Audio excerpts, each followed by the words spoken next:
आता आपण गाडीतली आपण एसीची माहिती सांगतो. एसी बाबा चालू कसा करायचा. जे नवीन ड्रायव्हर आहेत त्या सुरुवातीला गाडीत बसलं की एसी चालू करायचा माहित नसते कोणाला. मग ते कसा करायचा. समजा आपल्याला इथून आपल्याला पाहिजे एसी चालू करायचा आहे, पुढून कुठून येते, पायात कुठून येते एसीचं, ते आपण पूर्ण आता माहिती दाखवते व्हिडिओमध्ये. ओके. आता एसी ज्या टायमाला एसी आपण चालू करतोय त्या टायमाला काय करतोय, पहिला आपण एसीचा खटका ऑन केला. ओके. त्याबद्दल आपण त्याने काय करतोय, असं 1 आणि 2 जर ठेवलं तर आपल्या इथून चालू होतंय. ज्या टायमाला आपल्याला आता एसीचा हा पार्ट आहे. ओके. एसी इथून येतोय बाहेर. ज्या टायमाला आपल्याला फक्त तोंडावर हवा पाहिजे असेल तर आपण काय करतोय, हा स्विच इथं करतोय. हा स्विच कुठे गेला, तोंडावर केला पूर्णपणे. त्यानं काय होतंय, फक्त आपल्या चेहऱ्यावर पूर्णपणे एसी जी येते, पूर्ण हवा येते पूर्ण. आता आपल्याला चेहऱ्यावर पूर्णपणे आणि पायामध्ये पाहिजे. मग इथं ऑप्शन काय दिलाय, की डायरेक्ट 1 नंबर वर करा.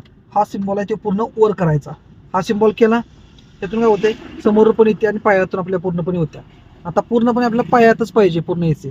ओके. त्या टायमाला 3 नंबरला आपण असं वर ढकलायचं. वर ढकललं त्यानं काय झालं, 3 नंबरला आपण वर ढकललं मग काय होते, पूर्णपणे आपल्या पायामध्ये येत्या. ज्या टायमाला आपल्याला फक्त आता पुढं आपल्याला फॉग लाईट येत्या. ज्या टायमाला आपला पावसाळा सुरू होतोय त्या टायमाला काचव फॉग घालण्यासाठी गरज आहे. तेव्हा पूर्ण असा पूर्णपणे हे करायचं. शेणं काय होत्या, फॉग लाईट म्हणून आपलं फॉग पूर्णपणे काचवलं जाऊ शकतोय, असा पूर्ण करू शकते. आणि अशा प्रकारे आपली एसीची माहिती. जसं आपल्याला एसीचं स्पीड पाहिजे तसं आपण स्पीड इथं वाढवू शकते.